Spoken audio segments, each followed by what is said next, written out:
We know that seniors who are isolated, their health declines, and we want to be preventative.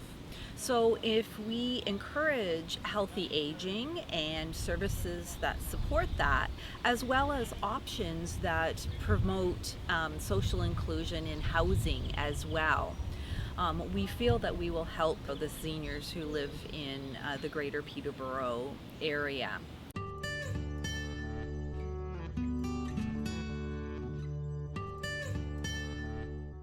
Hi, I'm Dr. Elizabeth McCrillis, Director of the Trent Centre for Aging and Society.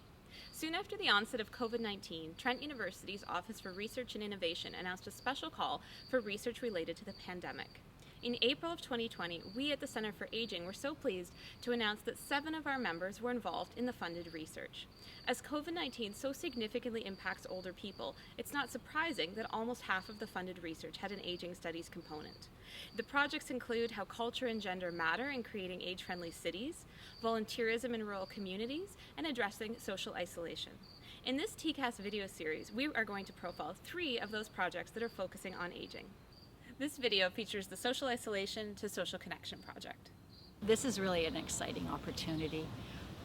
We have a really fabulous research team that includes not only researchers but our collaborators and a number of undergraduate and graduate students. I'm really looking forward to doing the interviews with our participants to give them kind of a voice about their experiences during the pandemic with social isolation.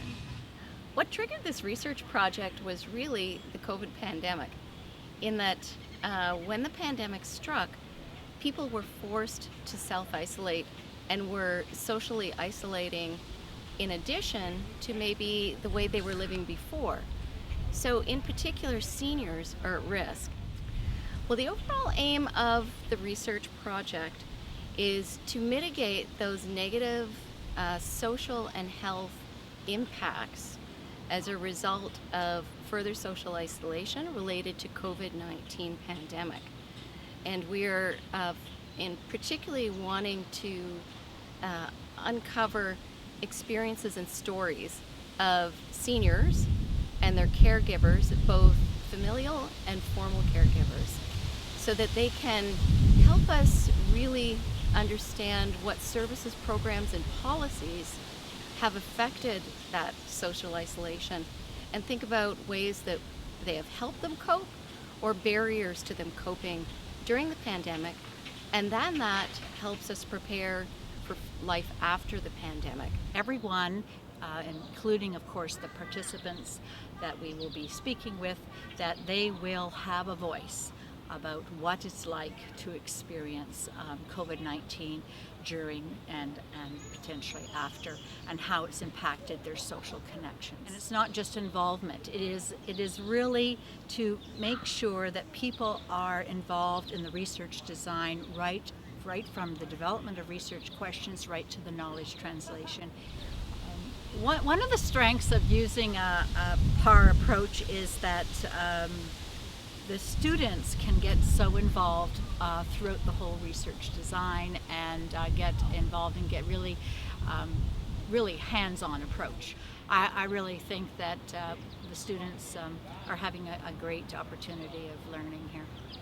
So with this project, I'm really getting to learn a lot about qualitative research methodologies, which has been a lot different than my master's program, because the focus of that is largely on quantitative research. Specifically, I'm learning about different ways to collect data and analyze data, and I'll give you an example. I've never done document analysis as a data collection method. I didn't even know that was kind of an option in research, any type of research, so that's been really interesting.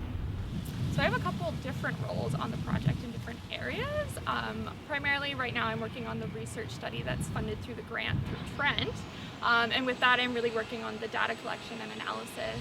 And then I'm also going to be working on the communication part, primarily helping to develop a communication plan for our community organizations to get out the information that we find with our research study and through the other pieces of the project to help seniors get more socially connected and find the resources that we're creating.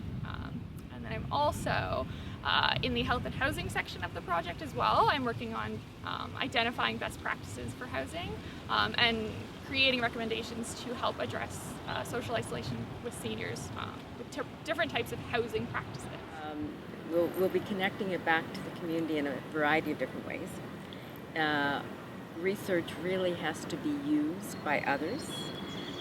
We'll be sharing it with municipal council members and decision makers, our provincial decision makers, including our MPP, and our federal.